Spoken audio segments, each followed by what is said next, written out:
ඊයේ දවස් තුල සෞඛ්‍ය අමාත්‍යාංශයේ තිබුණු විශේෂයෙන්ම තාක්ෂණික කරුණු සම්බන්ධ සාකච්ඡා කරන්න තිබිච්ච රැස්වීමේදී අපි සාකච්ඡා කරපු දේවල් සහ එළඹිච්ච තීරණ සම්බන්ධයෙන් අපේ ලේකම්තුමා මාධ්‍ය දැනුවත් කළා. අපි මුලින්ම බලන්න ඕනේ මේ මොහොතේදී අපි කොතනද ඉන්නේ කියලා. අපි මොකද තීරණ ගන්න වෙන්නේ අපි ඉන්න තැන අනුවනේ. එතකොට අපි මේ දක්වා වාර්තා වෙච්ච දැන් රෝගීන් 5000කට වැඩි ගාණක් වාර්තා වෙලා තියෙනවා. 1700කට වැඩි ගාණක් මේ අලුත් රෝගී පොකුරත් එක්ක තමයි වාර්තා වෙලා තියෙන්නේ. ඒ නිසා අපි වෙන කවරදාටත් වඩා යම් අවදානම් තැනක ඉන්නවා කියන එක සම්බන්ධයෙන් ආයි කතා දෙකක් නෑ, එක දෙක ගියාවක් නෑ. නමුත් තාමත් අපිට දැඩි විශ්වාසයක් තියෙනවා රටක් විදිහට අපිට මේ අර්බුදේ ජය ගන්න පුළුවන් මට්ටමේ තමයි අපි ඉන්නේ කියලා. ඒ හින්දා අනවශ්‍ය කලබලයක් ඇති විය යුතු තත්ත්වයක නෙමෙයි අපි ඉන්නේ කියන එක නැවත අවධාරණය කරන්න ඕනේ. වාර්තා වෙච්ච රෝගීන් ගාන ගත්තාම සමස්තයක් විදිහට රටේ සමස්ත ජනගහනයෙන් ප්‍රතිශතයක් විදිහට ගත්තාම අපේ සමස්ත රෝගීන් ගාන ඉන්නේ 0.02.5ක. 0.02. කියන්නේ සමස්ත ජනගහනයෙන් 0.02.5ක් තමයි රෝගීන් වෙලා තියෙන්නේ. ඒතකොට ඉන්දියාව වගේ රටක ඒක 0.5ක්. ඒ කියන්නේ අපිට වඩා 20 ගුණයකින් අවදානම් වැඩි ඉන්දියාවේ. ඇමරිකාව වගේ රටක ඒක 11ක් විතර. කියන්නේ අවදානම 100 ගුණයකින් වැඩි. ඊළඟට අපි ගත්තාම ලෝකයේම අවදානම ගත්තාම ලෝකයේ අපි ගත්තාම සමස්ත ලෝක ජනගහනයෙන් 0.4.75.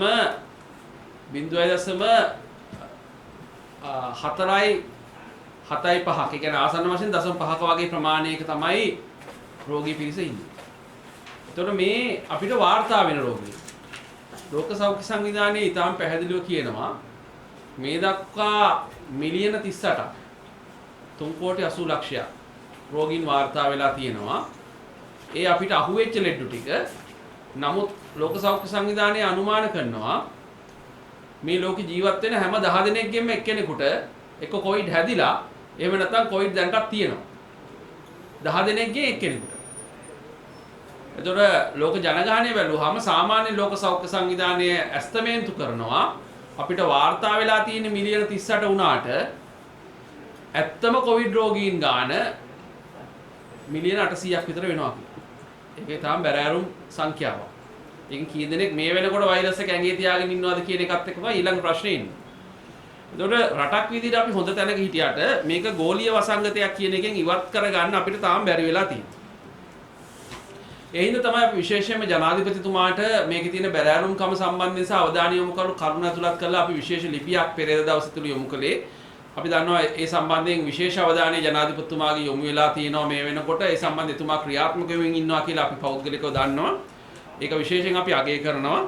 ඒ වගේම සෞඛ්‍ය අමාත්‍යාංශය ජනාධිපතිතුමාගේ ලැබිච්ච මේ නියෝග සහ මාර්ගෝපදේශත් එක්ක විශේෂ ඊයේ දවස් තුල සාකච්ඡාවක් අපි සහභාගී වුණා. එතෙන්දී මේ ප්‍රශ්නය සෞඛ්‍ය අමාත්‍යාංශයේ විදිහට කොහොමද ග්‍රහණය කරගන්නේ කියන කාරණේ සම්බන්ධයෙන් විශේෂ සැලකිල්ලක් දැක්වුවා. අපි මේක විශේෂයෙන් සලකන්න වෙන්නේ අර ෂෙනාල් කියපු විදිහටම අපි තාම අපේ රෝගීන් ටික මැප් කරගෙන නැහැ. සිතියන්ගත කරලා නැහැ. අපිට මේ අඩුම ගානේ මේ පොකුර සිතියන්ගත කරගන්න අපිට බැරි වෙලා තියෙනවා. ප්‍රායෝගික ගැටලු තියෙනවා. මේ අය එක එක තැන්වලදී තමයි පොසිටිව් උනේ.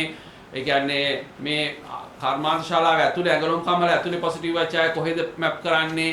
ඒවා තියෙනවා. නමුත් අපිට මැප් කරන්න පුළුවන් පිටසවත් අඩුම ගානේ අපි මැප් කරලා නැහැ.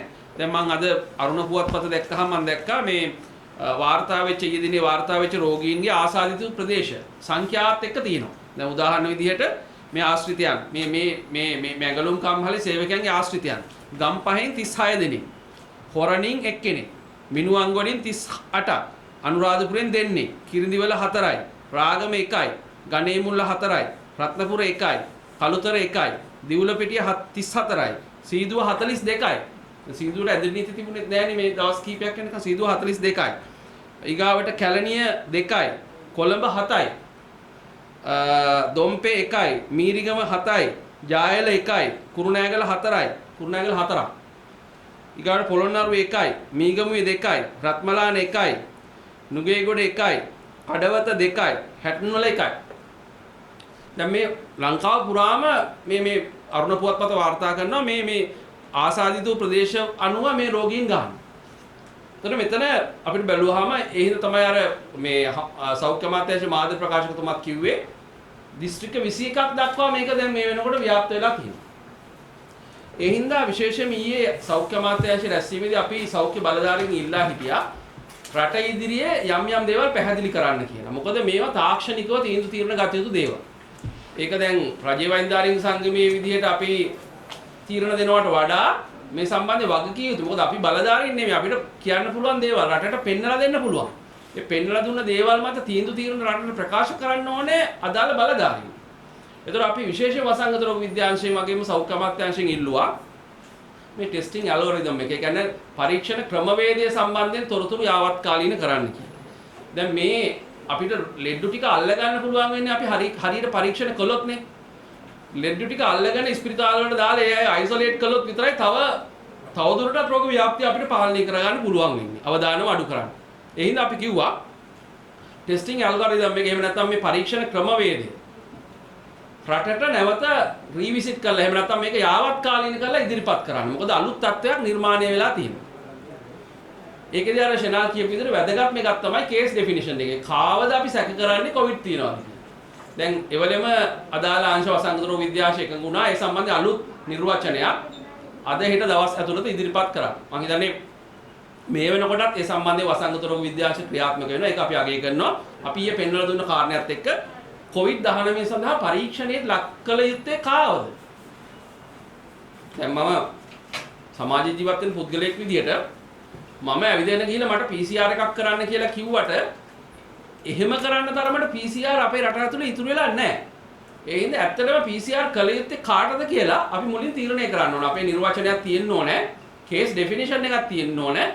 ඒ තියෙන එක කාලෙට ගැලපෙන විදිහට යාවත්කාලීන වෙන්න. ඒක පළවෙනි කාරණේ විදිහට අපි ඊයේ තාක්ෂණික කමිටුවෙන් ඉල්ලුවා. ඒක දැන් මේ වෙනකොට සිද්ධ වෙමින් තියෙනවා. ඒක විශේෂයෙන් අගය කරනවා. අපි පෙන්වුවාට පස්සේ ඒක පිළි අරගෙන ක්‍රියාත්මක වීම සම්බන්ධයි. ඊළඟට මොන පරීක්ෂණද කරන්නේ? දැන් අපි PCR නේ කරන්නේ. එතකොට PCR තමයි ලෝකේ මේ වෙනකොට භාවිතා වෙන ප්‍රධානම සහ විශ්වාසදායීම ක්‍රමය. ඒකේ දෙකක් නැහැ. ඒක තමයි ක්‍රමය. නමුත් අපිට තව ක්‍රම ලෝකේ මේ වෙනකොට පහළ වෙලා තියෙනවා. ඒ ක්‍රමවේද අපිට පාවිච්චි කරගන්න බැරිද? ඒ සඳහා අපි හොයලා බලනවද?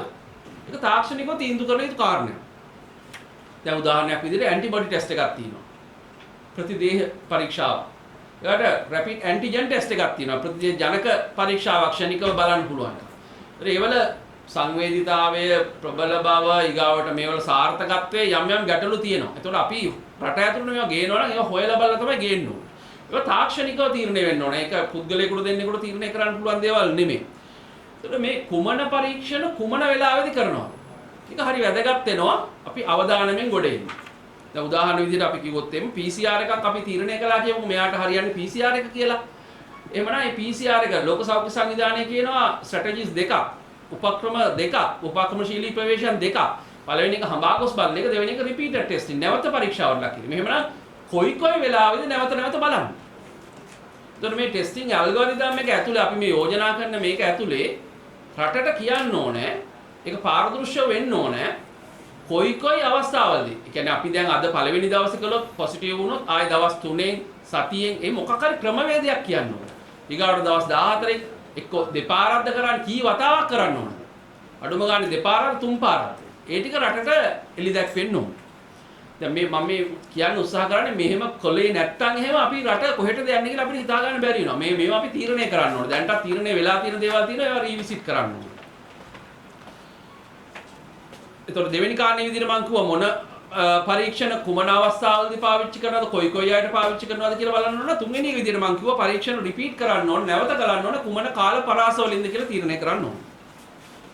ඊළඟට අපි රටට ඉදිරිපත් කරන්න ඕන ක්‍රමවේදයක් හැදෙන්න ඕන. මේ පුද්ගලයෝ එහෙම නැත්නම් මේ රෝගීන් හා පුද්ගලයෝ තැන් දෙකක ඉන්නවනේ. කට්ටියක් ඉන්නවා නිරෝධායන මධ්‍යස්ථානය ඇතුළේ. ඒ අය සැක සහිත එහෙම නැත්නම් අර රෝගීන් එක ගැටිච්ච අය, ස්පර්ශකයෝ. ඒ අය ඉන්නේ නිරෝධායන මධ්‍යස්ථානය ඇතුළේ. කොටසක් ඉන්නවා ගෙවල් වල නිරෝධායන වෙමින් ස්වයං නිරෝධායනට රැත් වෙලා, තවත් කොටසක් ආයතනික ව්‍යුහයන් ඇතුලේ නිරෝධායන ලකුණු. ඒ කොහෙද නිරෝධායනය වෙනවා නම් ඒ අය නිරෝධායන නිදහස් කරන්නේ මොන පදනමින්ද? ඒ සඳහා මොකක්ද කරන්න ඕන පරීක්ෂණ? මේ පරීක්ෂණ කොච්චර පරාසයක් ඇතුළද කරන්නේ? ඒතර අවසානයේදී ඒ සමාජයට නිදහස් කරනකොට අපි සහතික වෙන්න ඕනේ ඒ අයගෙන් ලෙඩේ සමාජයට බෝ වෙන්නේ නැහැයි කියන කම. ඒක නිරෝධායන මධ්‍යස්ථාන. නිකන් රෝහල් ඇතුළේ. රෝහල් වල ඉන්න ලෙඩ්ඩු. ඒ කියන්නේ PCR පොසිටිව් වෙලා කොවිඩ් කියලා අපි සහසුද්දෙන් දැනගත්ත පිරිස තමයි රෝහල් ඇතුළේ ඉන්නේ. ඒතර ඒ අය එළියට දාන්න ඕන අපි. හැමදාම රෝහල් ඇතුළේ තියාගෙන ඉන්න බෑනේ. ඒ අය අපි සහතික කරගන්න පුළුවන් වෙන ආසන්නම අවස්ථාවේදී අපි එළියට දාන්න ඕන. ගෙදර ගිහිල්ලා නැවත දවස් 14 නිරෝධායන එක වෙනම දෙයක්. තව වෙන් වෙලා ඉන්න එක. නමුත් අපි රෝහල් පුරවගෙන ඉන්න බෑ. දැන් තියෙන ධර්මකම තමයි මේ රැල්ලේ එහෙම නැත්නම් මේ පොකුරේ දවස ගන්න ලෙඩ්ඩු 100 200 අපිට එකතු වෙනවා රෝහල් පද්ධතියට. නමුත් ටිකට් කපලා ගෙදර යන්නේ ලෙඩ්ඩු 15ක් 20ක් වගේ ප්‍රමාණයක්. එහා මොකද්ද වෙන්නේ? දවස ගානේ රෝහල් පද්ධතියේ තදබදය එහෙම නැත්නම් ධාරිතාව දවස ගානේ අපිට අරුබුදයකට යනවා. වාසනාවට තාම අපි රෝගී සංකූලතාව ඇති වෙලා දැඩි සත්කාරයක් වලට දාන්න සිද්ධ වුණේ නැහැ. ඒ නිසා ඒ සම්බන්ධයෙන් අපි වාසනාවන්තයි. ඒක ගැන යම් සහතිකයක් තියෙනවා. නමුත් රෝහල් පද්ධතිය තුළ ධාරිතාව සම්බන්ධයෙන් අපි කටයුතු කරනවා නම් පැහැදිලිවම ඩිස්චාර්ජ් ක්‍රයිටීරියා එක පැහැදිලිවම අපි හැමතැනටම ඒකාකාරී විදිහට ක්‍රියාත්මක වෙන්න ඕනේ. මොන ක්‍රමවේද? කියන්නේ දැන් අපි මෙච්චර දවස් පාවිච්චි කළේ PCR පරීක්ෂණ දෙකක් පැය 24 කාලයක් ඇතුළත රිපීට් කරනවා. දෙකම අපි නෙගටිව් වුණොත් එහෙම ඩිස්චාර්ජ් කරන්න පුළුවන්.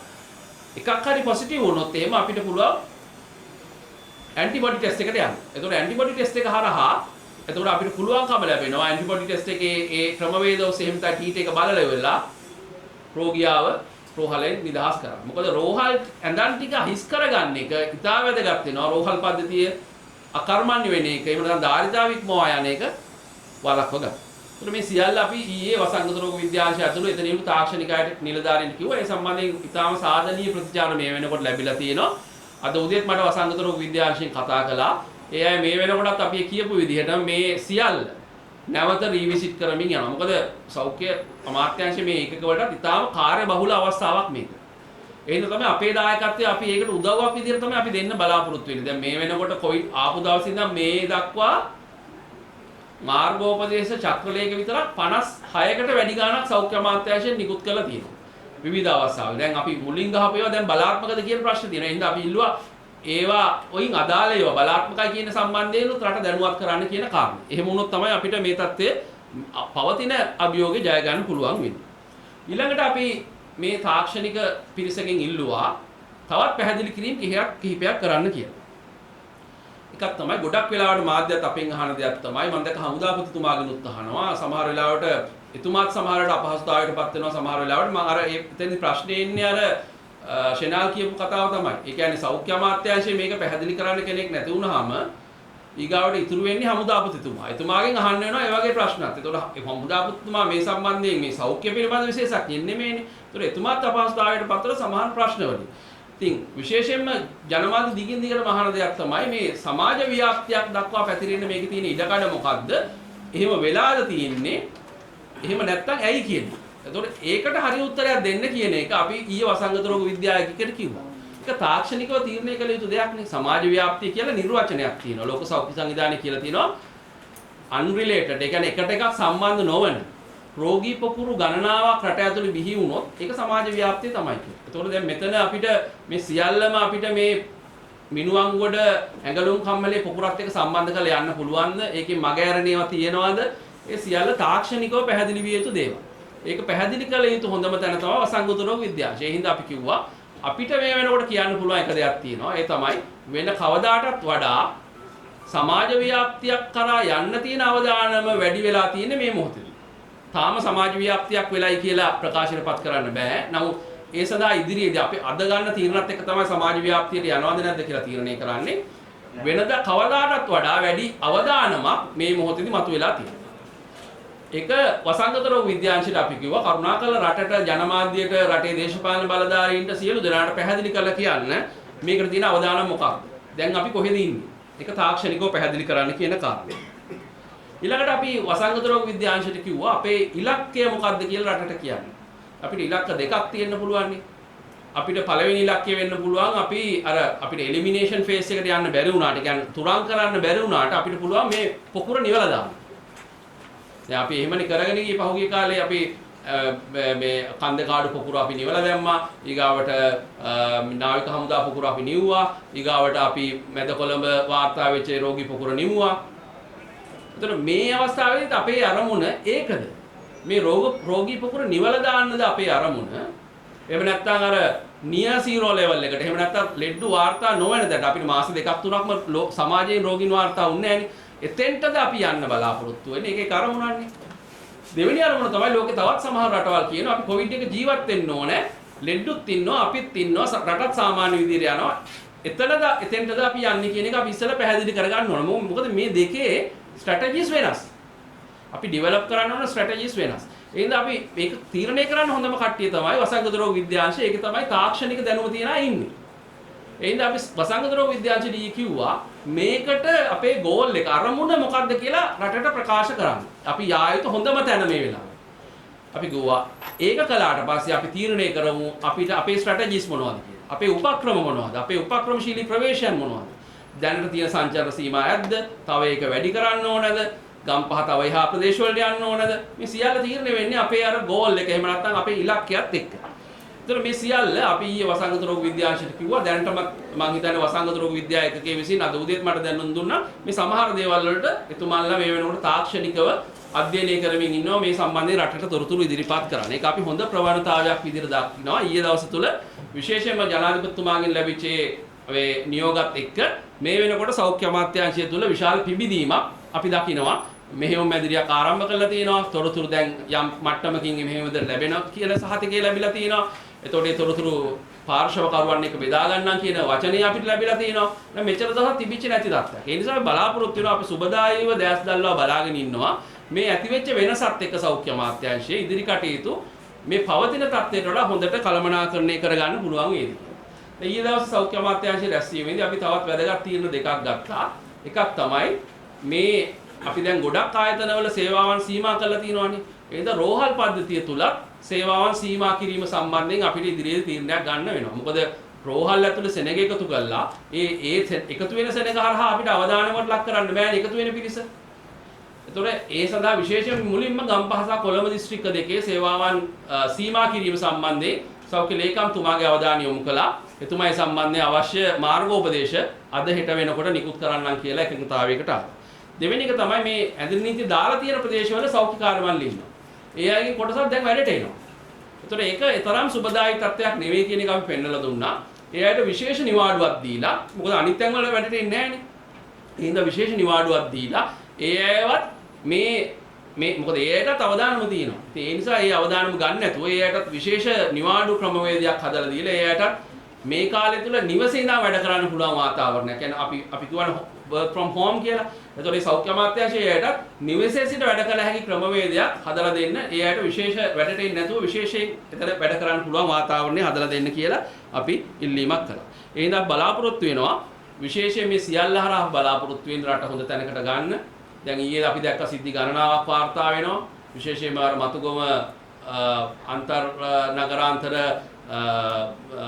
AC බස් එක වෙච්ච සිද්ධියත් එක්ක ශීඝ්‍රගාමී බස් රථයක වෙච්ච සිද්ධියත් එක්ක රියදුරු කොන්දසර මහත්තයා අයිතිකරු තවත් ඒ මගී වුණා. ඒතකොට මේ ප්‍රොසිටිව් වුණා. එතෙන්දී එක කාන්තාවක් මේ කොළඹ ජාතික රෝහලේ වැඩ කරන හෙදියක්.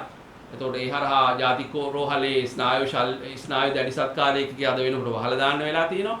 එතකොට මේ අවදානම අපිට තවදුරටත් ඉස්සරහට ගෙනියන්න ලොකු අභියෝගයකට මුහුණ දෙලා ඉන්නවා. මොකද ඉදිරියේදී රෝගීන් සංඛ්‍යාව තව වැඩි වෙන්න ඉඩකඩ තියෙනවා. ඒ ඉඩකඩ තියෙන අවස්ථාවේදී රෝගීන් ස්පිරිතාලෙට එනකොට ස්පිරිතාලේ ඉන්න ඕනේ වෛද්‍යවරු, හෙද කාර්ය මණ්ඩලය ඇතුළු අනිත් කාර්ය මණ්ඩල එයාට ප්‍රතිකාර කරන්න. දැන් මේ යන විදිහට අපිට රෝහල් ටිකේ වාට්ටු ටික වහගෙන යන්න ගියොත් එහෙම ලොකු අවදානමකට මුහුණ දෙන්න වෙනවා ඉදිරියේදී රෝගී ජීවිත බේරගන්න. ඒ නිසා අපි විශේෂයෙන් ඉල්ලනවා ජනතාවට වගකීමෙන් හැසිරෙන්න, කොරෝනා ගෙදර එන්නේ නැහැ කියන අදිෂ්ඨානය ඇති කරගන්න.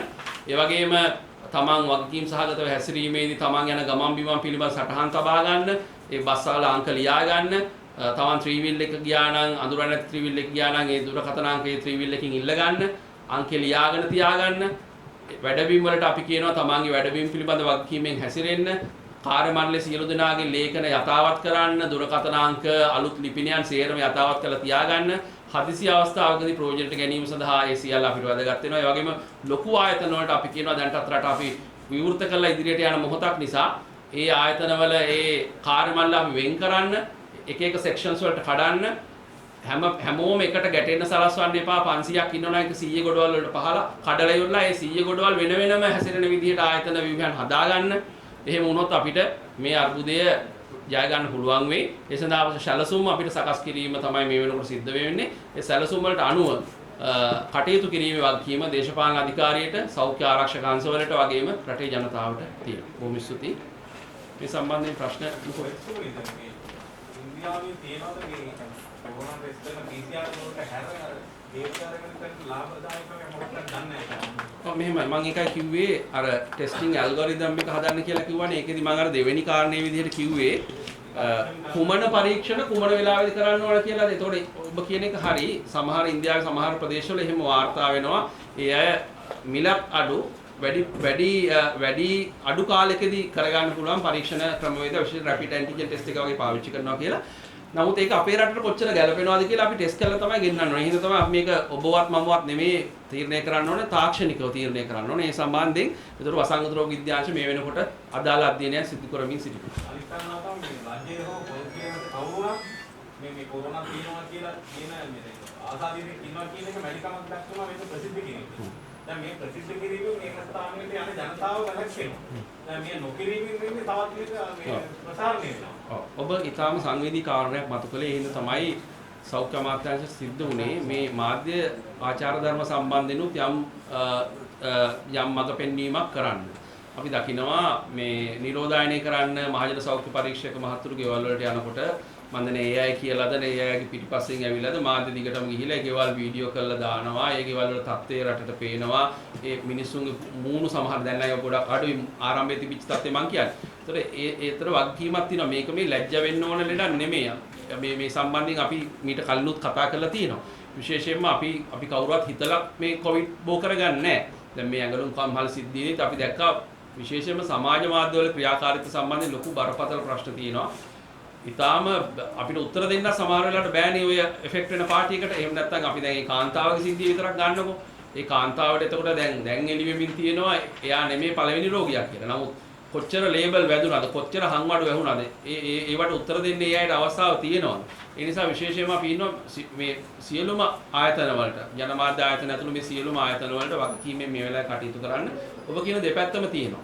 ඒ නිසා අපිට ඇත්තටම මේ අර ඒකයි අපි මැපින් සිස්ටම් එකකට යන් කියන්නේ. මැප් කළා නම් අපිට ගෙදර ආයි ගිහිලා පින්තූර පෙන්වන්න ඕනේ නැහනේ. GPS මැප් එක අපිට ලංකාවේ සිටියමක මැප් කරන්න පුළුවන් නම් මෙන්න කුරුණෑගල මෙන්න මේ මාස්පත ප්‍රදේශයේ මෙන්න මෙතන තමයි තියෙන්නේ කියලා ලෙඩාගේ නමින් වැඩක් නැහනේ අපිට. ලෙඩාගේ නම අපිට වැඩක් නැහැ. මාස්පත මේ ප්‍රදේශයේ ලෙඩෙක් ඉන්නවා කියලා අපේ මැප් එකේ අපිට තිතකින් පෙන්වුව හැකියි. ඇයි ඒක නොකරන්නේ? ඒ නිසා ඒක සෞඛ්‍ය අමාත්‍යාංශෙත් වැරද්දක් තියෙනවා. ඒක තාම වෙච්ච නැති එක. ජනමාධ්‍යයටත් අපි කියනවා අර පෞද්ගලිකත්වයේ ආරක්ෂා වෙන පරිදි මේකෙදි කටයුතු කරන්න. ඒ වගේම සෞඛ්‍ය අංශ වලටත් වගකීමක් තියෙනවා. මේ මාධ්‍ය ආවරණයකින් තොරව තමන්ගේ රාජකාරී කරන්න මේ ගොඩක් අවස්ථාවලදී අපි දකිනවා මාධ්‍ය පිරිවරාගෙන ගිහිල්ලා ඒ තොරතුරු දෙනවා. මොකද මේ වෙනකොට සෞඛ්‍ය අමාත්‍යාංශයේ අභ්‍යන්තර චක්‍රලේඛයක් නිකුත් කරලා තියෙනවා. සෞඛ්‍ය අමාත්‍යාංශ සම්බන්ධයෙන් මම ඒක අමුතුවෙන් කරන්න ඕන දෙයක්ුත් නෙමෙයි. ඒක දෙපාර්තමේන්තු චක්‍රලේඛවල පැහැදිලිව තියෙන දෙයක්. ආයතන සංග්‍රහය පැහැදිලිව තියෙන දෙයක්. හැමෝටම මාධ්‍යට අදහස් දක්වන්න බෑ. දැන් වෘත්තීය සමිති වලට ඒක පුළුවන් වුණා. රාජ්‍ය නිලධාරීන් විදිහට අපිට මාධ්‍යට කතා කරන්න බෑ. ඒ සඳහා නිසි අවසරයක් ගන්න ඕන. මොකද තැන් වලින් තොරතුරු එනකොට ඒක තමයි සෞඛ්‍ය අමාත්‍යාංශයට අපි කිව්වේ මෙහෙයුම් මැදිරියක් අරින්න කියලා. ඒ මෙහෙයුම් මැදිරින් තොරතුරු ගන්නවට අමතරව අර බිම් මට්ටමේ තොරතුරු තහවුරු කිරීමකින් තොරව අපිට යන්න ගියාම ගැටලුවක් එන්න පුළුවන්. ඒ නිසා අපි විශේෂ අවධානය යොමු කරනවා දෙපැත්තෙම. කියන්නේ සෞඛ්‍ය අමාත්‍යාංශය වගේම අනිත් ජනමාධ්‍ය ආයතනටත් මෙතෙන්දී වගකීම මොකක්ද කියලා රටට පැහැදිලි කරලා දෙන්න කියලා.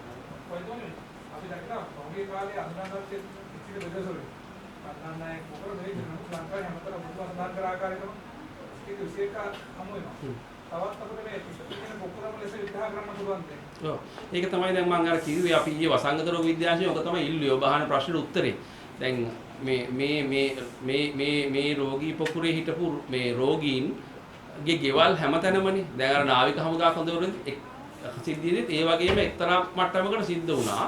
නමුත් ඒක අර නාවික හමුදාවේ තියෙන යාන්ත්‍රණත් එක්ක අපිට මීට වඩා ඉක්මනට පාලනය කරගන්න පුළුවන් වුණා. ඒ අය ටක් ගාලා රිකෝල් කළා ඒ තැන් වලට මේ අර ගෙවල් වලට ව්‍යාප්ත වෙන එක අඩු කරගන්න පුළුවන් වුණා. නමුත් මෙතෙන්දි මේ ඇඟලුම් කම්ලේ සිද්ධියේදී ලංකාවේ හැමතැනට මේගොල්ලෝ දන්නේ නැතුව ගිහිල්ලා තිබුණා. යාපනයේත් හිටියනේ මේ ඇඟලුම් යාපනයේ මේ ගෙවල් තියෙන අයත් හිටියනේ මේ ඇඟලුම් කම්හලේ. අනිත් පැත්තේ හම්බන්තොට අයත් හිටියා. එතන ඒ නිසා මධ්‍යම පළාතේ අයත් හිටියා, නැගෙනහිර අයත් හිටියා, දෙහිඅත්ත කණ්ඩිය අයත් හිටියානේ. ඒ නිසා ඒ ව්‍යාප්තිය එතකොට වෙලා ඉවරයි. ඒ නිසා ගෙවල් වලට මේ අය ගිහිල්ලා තිබුණේ. ඉතින් ඒ தත්ත්වය තමයි ඔබ ඔය කියන්නේ. ඒ නිසා ගිහිල්ලා තිබුණා. නමුත් ප්‍රශ්නේ තියෙන්නේ මේ හැම බහුතරයක් සිද්ධි වලදී මම හිතන්නේ 99%ක්ම මේ හැම සිද්ධියකම අපිට මේ මිනුවන්ගොඩ රෝගී පොකුරත් එක්ක යම් සම්බන්ධයක් හොයාගන්න පුළුවන් වුණා. නමුත් අපිට තාම ප්‍රශ්න තියෙන තැන් කිහිපයක් තියෙනවා. දැන් උදාහරණ විදිහට කෑගල්ලේ අර වෛද්‍යවරු තුන්දෙනාට කොවිඩ් හැදුනේ කොහොමද කියන එක සම්බන්ධයෙන් හරිම පැහැදිලි කිරීමක් තාමත් අපිට කරගන්න බැරි වෙලා තියෙනවා. ඒ කියන්නේ එක්ස්පෝෂර් හිස්ටරි. ඒ වගේ අර අතේ ඇඟිලි ගන්නටත් වඩා අඩු සිද්ධි කිහිපයක් අපිට එහෙම වාර්තා වෙනවා. සංගත රෝග විද්‍යාංශයත් ඊයක පිළිගත්තා. ඉතින් ඒ නිසා අපිට අර සමාජ ව්‍යාප්තියක් දක්වා කියලා කියන කරුණු නැති වුණාට ඔබ කියන පරිදි අර රෝගී අනුපොකුරු පිහිවීමේ අවදානමක් මේ මොහොතේ මතුවලා තියෙනවා ප්‍රධාන පොකුරින් බාහිරව. එතකොට අපි සෞඛ්‍ය කාර්යාලය ආරක්ෂකාංශ විසින් මේ මොහොතේදී ගන්න ක්‍රියාමාර්ගات එක තමයි මේ පොකුරක් විදියට නැවත ඒක දැල් වෙනවද කියන එක සම්බන්ධයෙන් ඒක ලොකු පොකුරක් බවට පත් වෙනවද කියලා තීරණය කරන්නේ. එතකොට දැන් මම කියපු විදිහට මෙතන එක්කෙනා රෝගීන් වාර්තා වෙන තැනත් තුන රත්නපුරේ එක්කෙනෙක් වාර්තා වෙනවා. රත්නපුර ප්‍රදේශයේ රෝගී පොකුරක් මේ එක්කෙනා හරහා නිර්මාණය වෙනවද නැද්ද කියලා තීරණය කරන්නේ රත්නපුර අපි ගන්න ක්‍රියාමාර්ගات එක. ඒ හින්දා තමයි අර ෂෙනල් පැහැදිලි කරන්න උත්සාහ කළේ අපි අර අප්‍රේල් 4 වෙනිදා ජනාධිපතිතුමාට දුන්න ඒ ලියවිල්ලේදී එක්සිට් ස්ට්‍රැටජි එකේදී අපි පැහැදිලිව කිව්වා මේ වෙලාවේදී කොහොමද හැසිරෙන්න ඕන කියලා. ඒතකොට ඒක තියෙනවා. ඒක ලිඛිතව තියෙනවා. ඒතකොට ඒක ප්‍රායෝගික කරන විදිය වසංගත රෝග විද්‍යාංශය විසින් කළ යුතුයි. ඒක ඒ උපදේශ අදාළ බිම්මට්ටමේ ඉන්න සෞඛ්‍ය සේවකයන්ට යන්න ඕන. මොකද මම කියපු විදිහට අපි බලධාරීන් නෙමෙයි අපි කරුණු පෙන්නලා දීලා තියෙනවා. එතනින් එහාට ඒකට අනුව ක්‍රියාත්මක වෙනවද? ක්‍රියාත්මක වෙලා රට බේර ගන්නවද? රටම ලොක්ඩවුන් එකකට යන එක නවත්තගෙන ප්‍රදේශ විදියට ලොක්ඩවුන් කරලා මේ ප්‍රශ්නේ විසඳ ගන්නවද කියලා තීරණය කරන්නේ වසංගත රෝග විද්‍යාංශ මේ සම්බන්ධයෙන් තාක්ෂණිකව මේ මොහොතේ කරන හරි මැදිහත් වීමක්.